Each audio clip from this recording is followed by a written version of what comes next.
Hello friends, myself Sriram Korde. So we'll take some more examples of if else.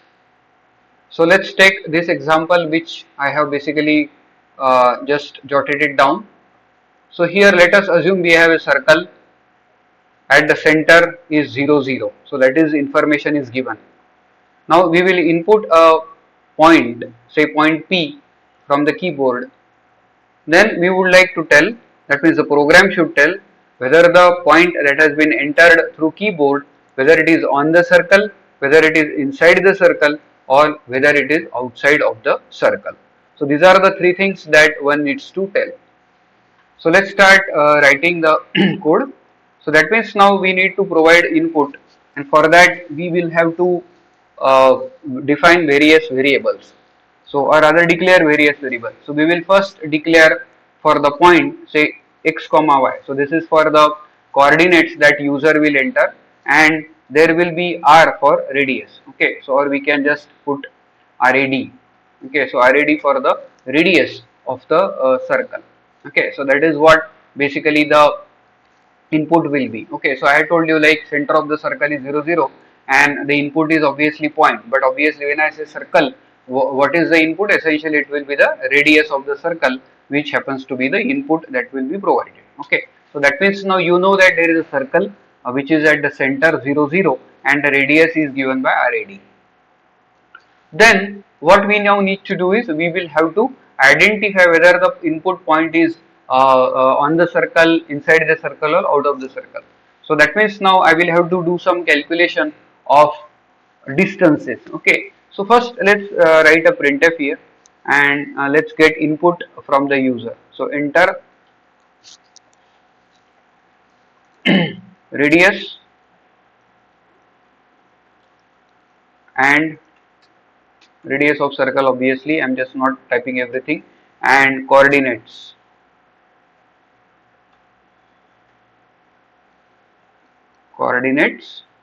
xy. Okay, so that is what will be the input. So for that I will basically do scanf, and then we will have to do scanf on percentage d and percentage d, and here we know that we have to take radius in rad and then x comma y. Okay, so that is where I am going to get the coordinate. Now what is the issue is I need to calculate. How do I calculate? That means now I know that there is a distance from center of the circle to the radius. I can do that. Okay, so I can compute that.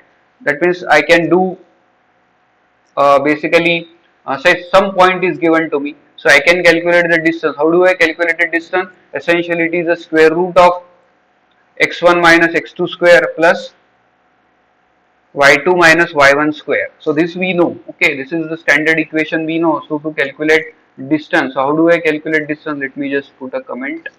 And then if I want to calculate distance between 2 points, so distance between 2 points, how do I calculate? So essentially I will just write square square root, and then basically what I need to do is x2, that means say x2 minus x1, that means I need to do that, and then obviously I need to do y2 minus y1 square. Okay, and then here y2 minus y1, obviously this will be square. Okay, so I'll just put it 2 here for the time being. Okay, and this is obviously outer bracket is there. Okay, so that's the way you typically do. Now here we know that uh, the x1, say for example if I assume x1 and y1 are the points of the circle, that means the center, then I know that x1 and y1 happen to be 0. That means what I will have to do is square root of point. So point is what? X2 square, say for example in this equation, because x1 will be 0, so you will have square root of x2 square plus y2 square. That is what I need to do. So let's translate it here. So we can simply do, we will have to define a distance. So let me just say I will have a variable called as distance. Okay, so I will use this variable, or If this is such a big name, I will simply say dist. Okay, and then dist, distance, essentially will be, which is the input now here. So this is actually like a giving x2. Okay, so this is what x. So here it will become x into x, because I want to do square, plus y into y. Okay, now the question is, I will have to do square root of this. Okay, but let's say that I don't do square root. Okay, not doing square root. Okay, not doing square root. Why? Because there is no need. The reason is, I will tell you shortly now. Now you know there is a distance. So what is the distance? So let us say distance is basically, I can use a temporary variable t. Okay, and if I use a temporary variable t, then I have the radius. So that means if I do square root of this and then I compare it with radius, so that means I can simply compare radius with square root of this whole. Okay, that means square root of whatever I currently have written this. Or I don't do that, I don't take a square root and I simply multiply radius into radius. So I can do that in t. So t will be now rad into rad. So it's the same thing, right? Whether you compare square of two numbers, or whether you are comparing square by after taking square root the two numbers. Okay, so it's one and the same thing. So instead of simply trying to invoke and take the square root and things like that, you can simply take a square of rad and put it in a temporary variable t, and now you can simply basically check the distance and the temporary variable. Why? Because we have already taken the done the square of that. Okay, so let's now do that. So here now we will do if, and then dist, if dist is equal to t, that is the square portion that I have done, then if they are going to be the same, then obviously we will say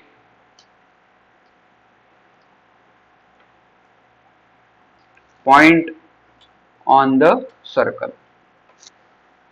Okay, so that is what will happen.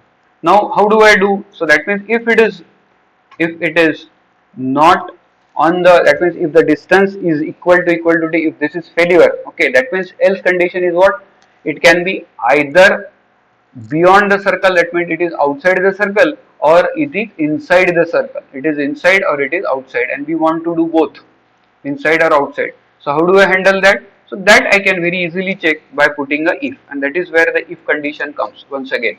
So I will simply say dist is, if it is greater than t, then in that case I will simply say point outside the circle, outside the circle. Okay, and if it is not, then else point inside the circle. Okay, so that's the way typically if I do solve this problem, my job is done. So let's try to basically check it now. So we will do that. So let me just run this code.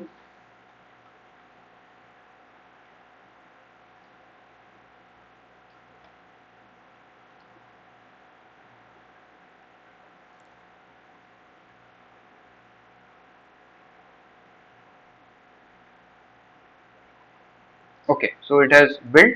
Now we can see the console. So it is asking us enter radius and coordinate. So let's say that I enter radius as 4, okay, and coordinate point as say 3 and 6. Okay, so point is outside the circle. Okay, let's do it once again.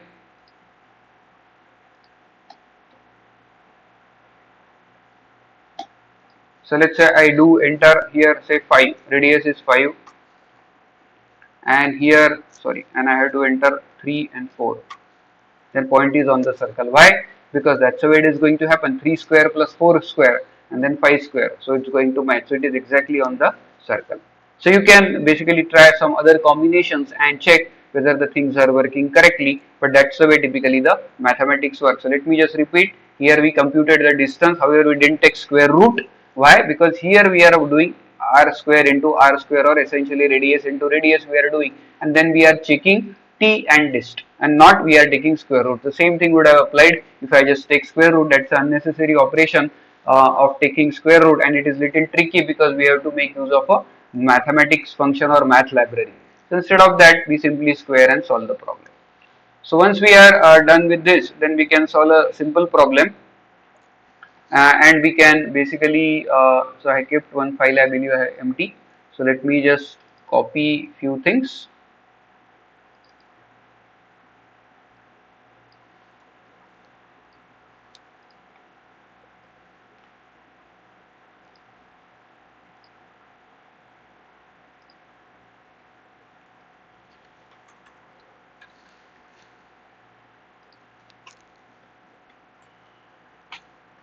Okay, so we have this thing ready.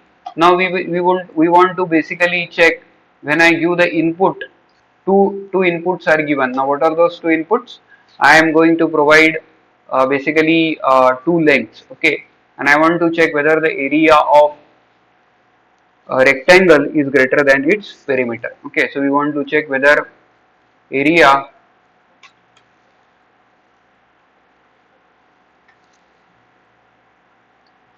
for a rectangle. So we are doing it for rectangle. So we want to check area greater than perimeter. Okay, for a rectangle we want to check whether area is greater than perimeter. Okay, so we have done the basic things. Now what we will do is we will take two inputs from the user. So obviously length of rectangle and breadth of rectangle. So we will have L and B, and then we want to compute area of rectangle. So obviously we will have A as area and P for perimeter. Okay, so A is for area and P is for perimeter. A is area and P perimeter. Okay, so now once we have this, then we can have input and say printf enter length and breadth of rectangle,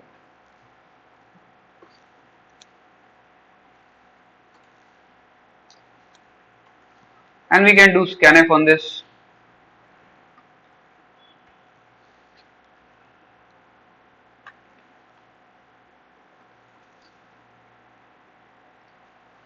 Then I will take ampersand L ampersand B. So we got a length and breadth. Now how do I compute basically the area? So area computation is A is equal to L into B. That is the area of rectangle. So this is where I have computed area of rectangle. Then I have to compute P perimeter. So P is what? So P is equal to L plus B. Do it two times. So 2 into L plus B, because sum of all the sides. So that means 2 times L plus 2 times B. So that is 2L plus B essentially, if I put make use of bracket. So 2L plus 2B is what is the perimeter. So now it becomes very simple. So you can simply check now if A is greater than P, then we will say here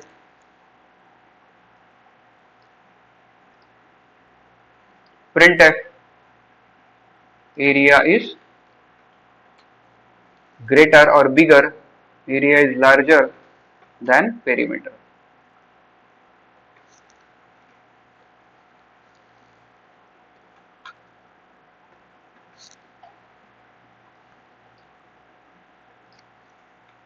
Else we will say perimeter is larger than area.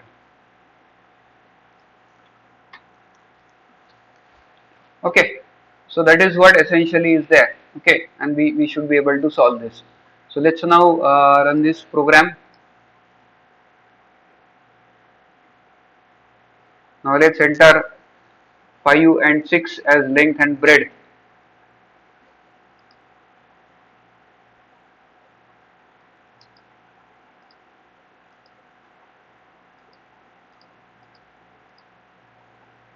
Oh, okay, it is debugging, so I have to proceed.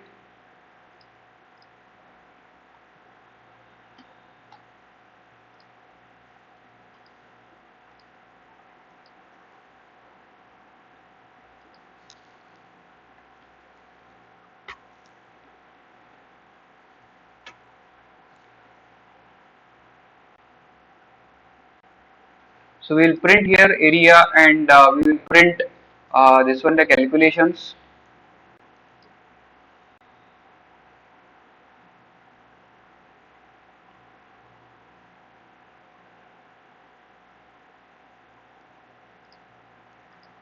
So let me just print here.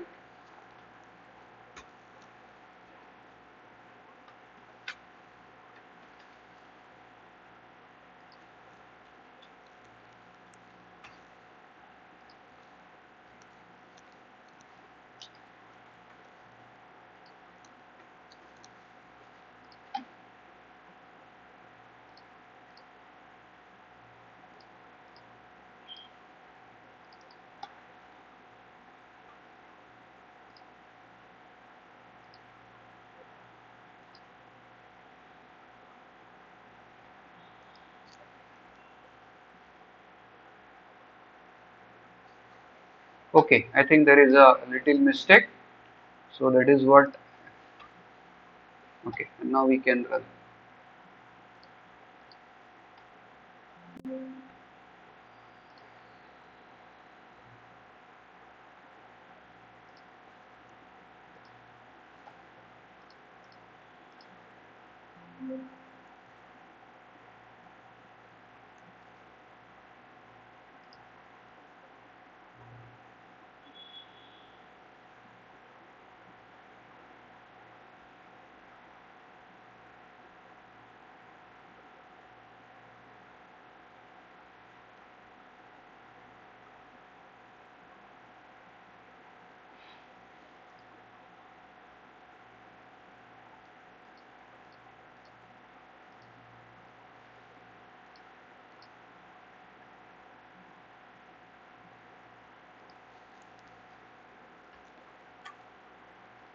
Okay, so now we got area is larger than perimeter. So that is correct, 37, 35 and 24. Okay, so we can simply once again run it.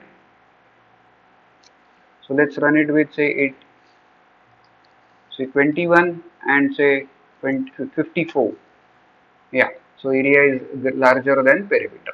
So that's the way typically the problems can be solved. I hope you got these problems. You can try on your own. You can improvise on this, and you can solve the problems. Here we faced the issue. The reason was because this particular file was getting locked. Okay, so that's why it took some amount of time, and then we could resolve it. So these are some of the practical problems at times you may face with Visual Studio Code, but more or less it works stably. Some small problems here and there may come, so we solved it, and you can see it is working correctly now. So I hope you like this video. Thank you.